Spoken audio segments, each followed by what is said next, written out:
All right, so we got some big news for any MMO fans out there this week, specifically fans of World of Warcraft, and that was the new reveal of the next major WoW expansion. This is going to be titled Dragonflight, taking us to new locations, adding some new systems, as well as a new class and playable race, and also trying to go back to some of its roots. That seemed to be the main focus of the reveal. They had a big event that lasted a little over an hour, and they kind of dove into a lot of the major details, highlights, and feature points of this expansion. And that's basically what I want to go over and recap with you here today. So they started out by thanking the community for all of the feedback and input that they've given for the game over time. Specifically, we're talking about like current modern day retail WoW and how it's really helped to shape and influence the updates that they've done recently to Shadowlands, but then also what we're going to be seeing with the next upcoming expansion. They've mentioned that they've really re-examined some of the assumptions and foundations of what World of Warcraft is all about. Things like character investment, the difference between mains and alts, how catch-up mechanics should work, and then the appropriate role of friction in their game systems, which might sound weird on its face, but we have to realize with any like progression-based game, there is always an element of friction. It's not like you boot up WoW, you make a character, and you're max level with a full set of high-end perfected gear and stats. There is a friction. There is the time it takes to level, the time to grind for items and gear, the time to get your reputation, all of these things. And really,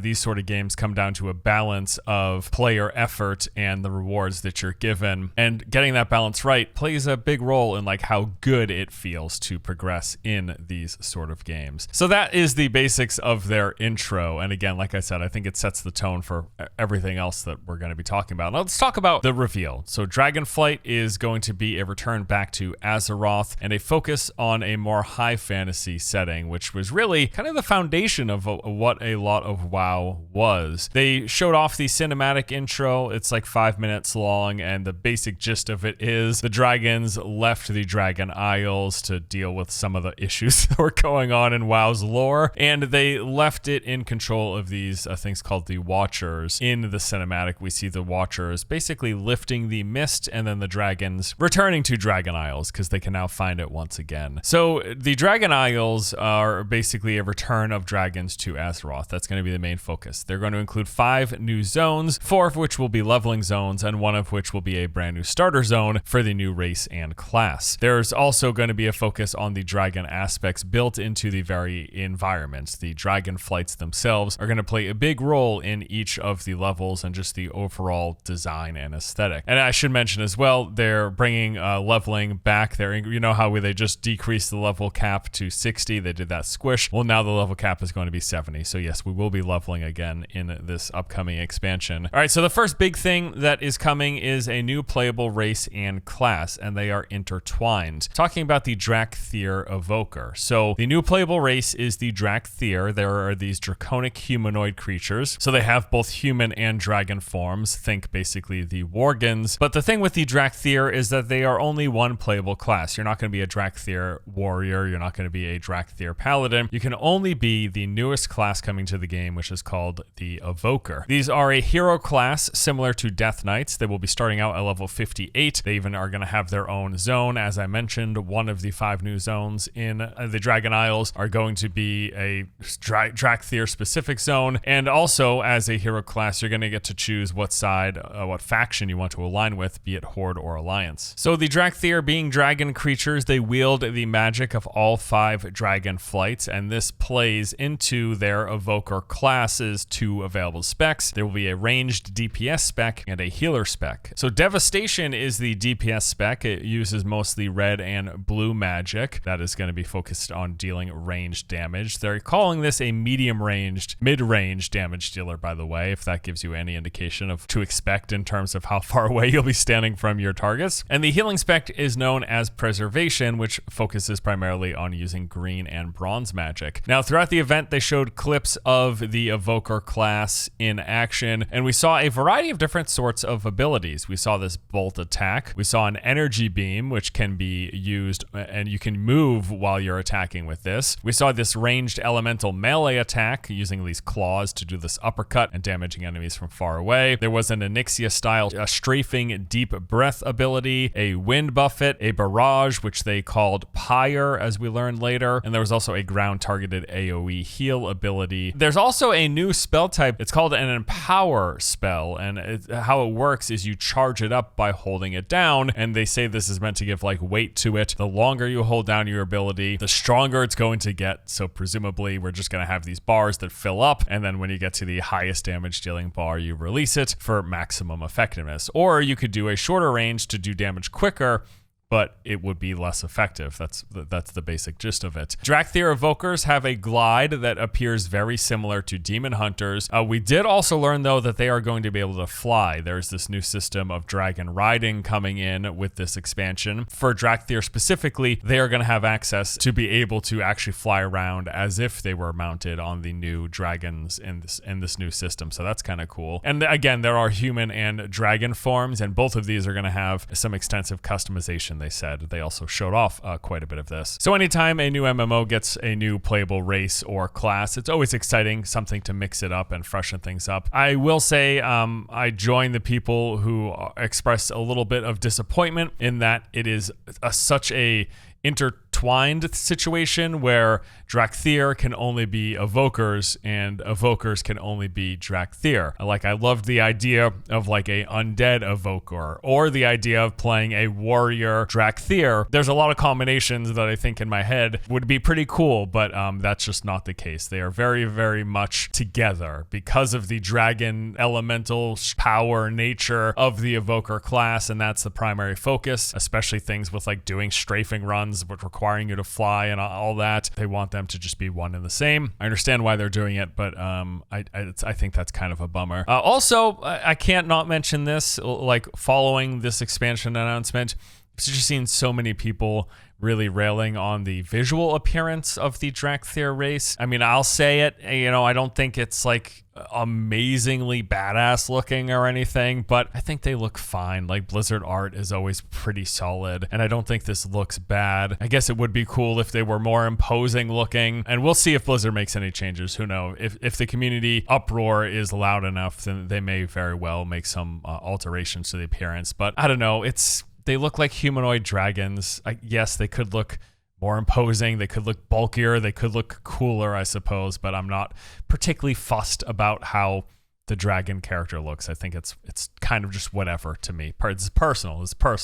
All opinions here are personal, right? So that is the new class and the new playable race. Let's talk about some of the new systems and features and changes that are also going to be coming with this expansion. So they have said that seeing a new generation interact with the talent tree system of classic WoW has underscored some of the things that they have lost focus on and shifted out of from the Mist of Pandaria systems and beyond. Some of the granularity of getting a level and spending a point to make yourself just a bit better in some specific way, and then also the sense of hybridity, a hybrid nature, building hybrid classes that you get from a talent system. So in light of all of this, they have decided to revamp and bring back talent trees. They will be going back to something more akin to the classic skill trees that World of Warcraft used in its first few expansions, but these will be split into two sections. So you will have a class tree that will give you different class-specific utility options. Some of those abilities will be filled out for free as a baseline, and then you will get to kind of customize further as you progress down from there. But then there will also be a spec tree that will focus on performing your roles. So whatever the role of your spec is, damage, tank, healing, whatever it may be, that is where you're going to make further customization options. Now, they state that their goal here is really to encourage players to come up with different combinations. They mention that you'll be able to change easily and frequently, and that there's even going to be a save and load feature, basically a template for your talent tree. Although this does bring up an interesting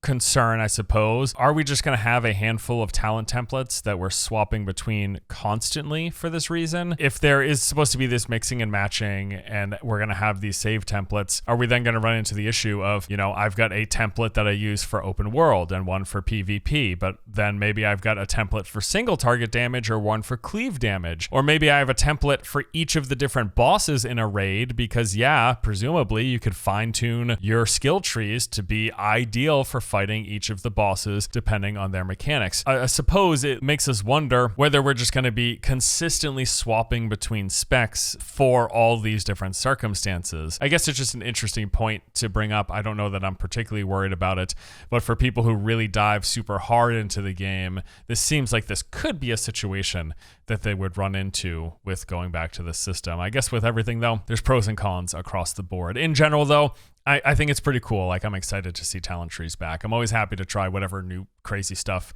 or even older stuff they're going to bring back and into the modern day. And speaking of the talent tree system and how that's going to affect your character and your power, I just want to mention as well that it's been confirmed in numerous interviews. There have been written and video interviews I've seen come out since the announcement of the expansion. Specific borrowed power would not be tied to this expansion like it has been in the past. So systems like Azeroth or artifact power, for example, aren't going to be a part of World of Warcraft's Dragonflight expansion. There will be progression system of sorts, we know that, but there have been no specifics as to exactly how that's going to work. So I guess I'm interested in the nuance and difference here when they say they're not going to focus on borrowed power, but they are also still going to have some sort of progression system. Now that said, progression comes in so many different forms and borrowed power comes in so many different forms. Technically, when you farm for gear, it's borrowed power because when the next expansion comes up and the level cap raises, all that stuff you farm for gets shed eventually as you move into the next thing. So I suppose at this point, when it comes to there being no borrowed power or it having less of a focus here in this expansion, we'll just have to wait and see until we get some more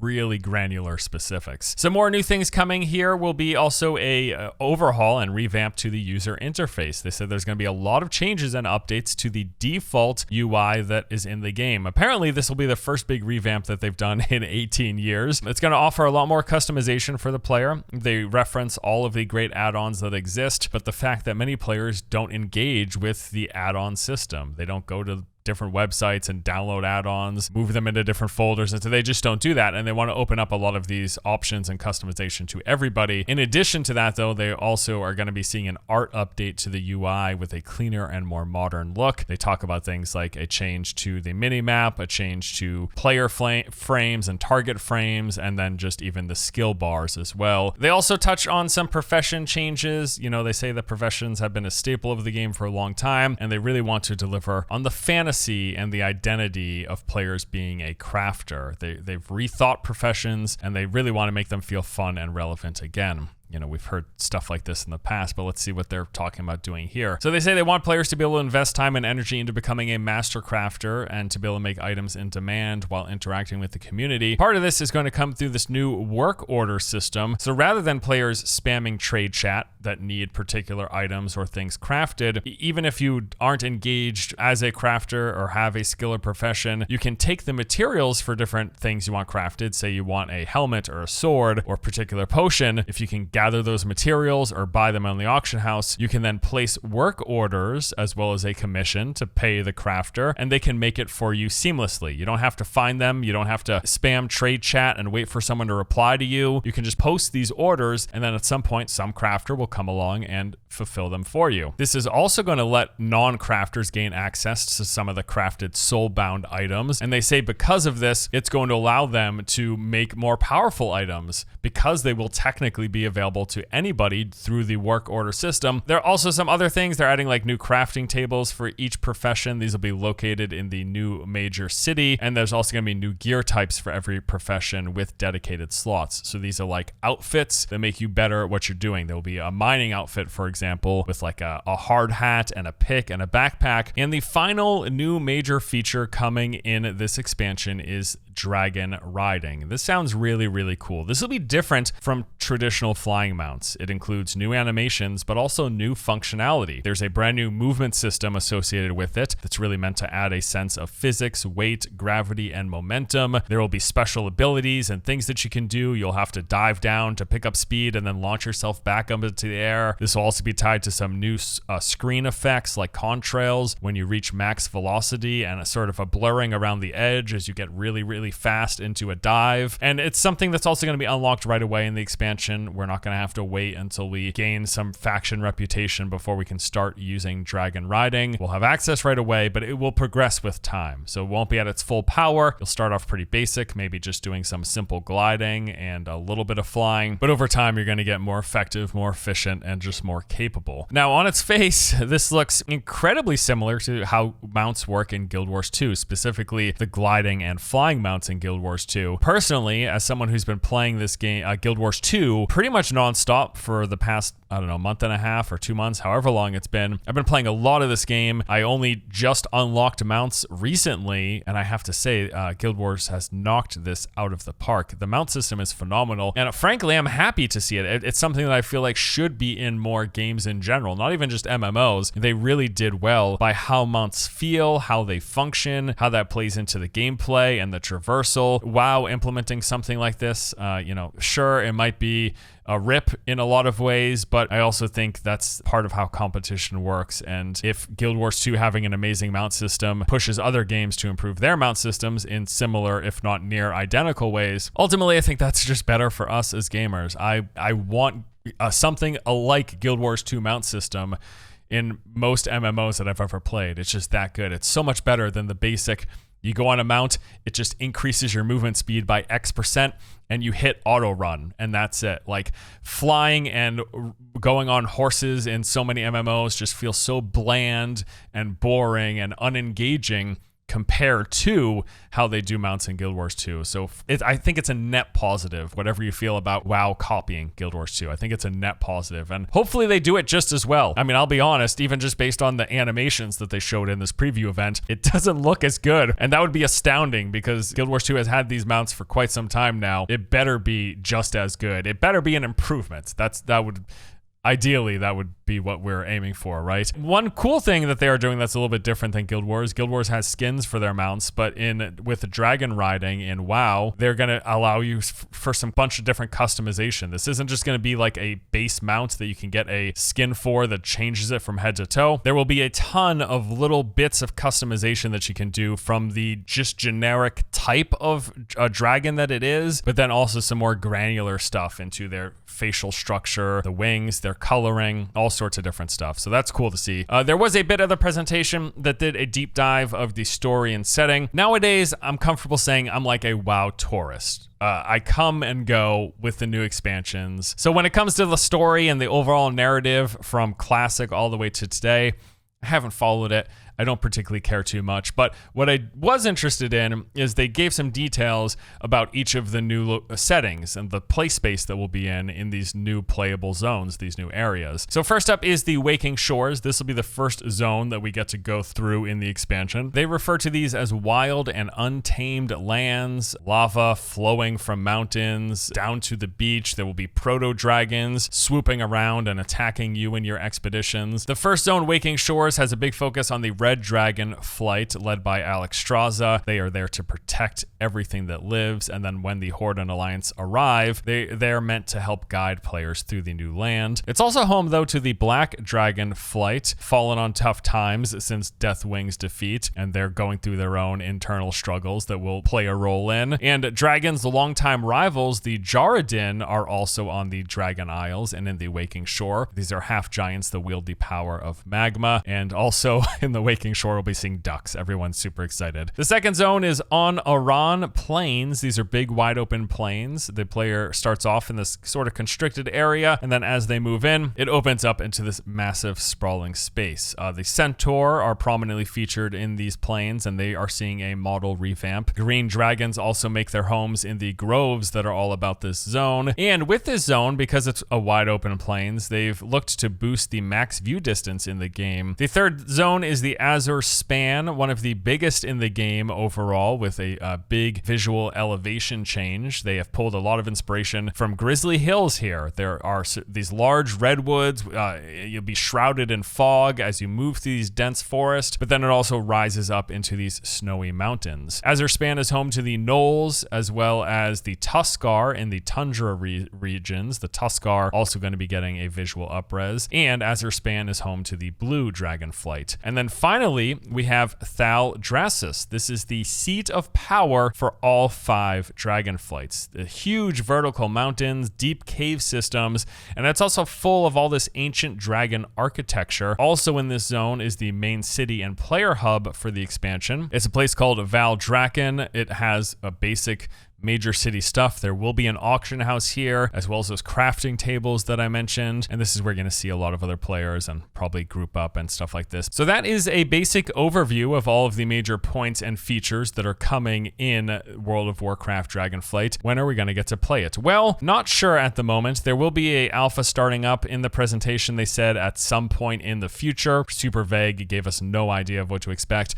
They did say, though, to keep an eye out for opt-in signups. In fact, I believe when I headed to their website, I saw an option to register for the alpha testing, so that will be happening. Nothing has been set. I'm guessing at this point it's probably not going to be till 2023, maybe early 2023, but I don't think it's going to be in 2022, and I'll tell you why. It's because during the presentation, they also announced Classic Wrath of the Lich King will be returning back to Northrend. There's going to be a few quality of life changes, as with prior Classic releases. That's coming in 2022, but even this, they didn't say like November or August. They didn't give a date. They just said Classic Wrath of the Lich King 2022. For Dragonflight, there was no year even listed. So yeah, 2023 at the earliest would be my expectation. And that's about it. That is a recap of the expansion, most of the major things that we know so far. Hope you guys enjoyed this video. As with everything with WoW, I am happy to see more. I will spend some time with the game and I'll enjoy it until it's no longer fun. I'm not one of those hardcore players. Like I said, I'm kind of more of a tourist these days. I spent about every day of my life for a good 5 years playing WoW, from vanilla all the way through Wrath of the Lich King, but ever since then, it's usually 2 to 3 month stints. But a new expansion means new things to see, and I'm really interested to see that hardcore player base. How do they feel about a lot of what's been discussed here? If anyone watching this video is part of that group, let me know what you think. What do you think about the return of talent trees? What do you think about the new class race that's wound together? What do you think about the idea of their pulling back from a borrowed power system that is just tied to an expansion? That's just a weird thing to say out loud, though, because like I said, even gear is borrowed power. Even levels are borrowed power if the level cap is always increased. I don't know. It's an interesting concept. Either way, though, more WoW looks cool enough. I will play it, and I'm looking forward to it. Thank you guys for watching. Hope you enjoyed the video. I'll see you in the next one.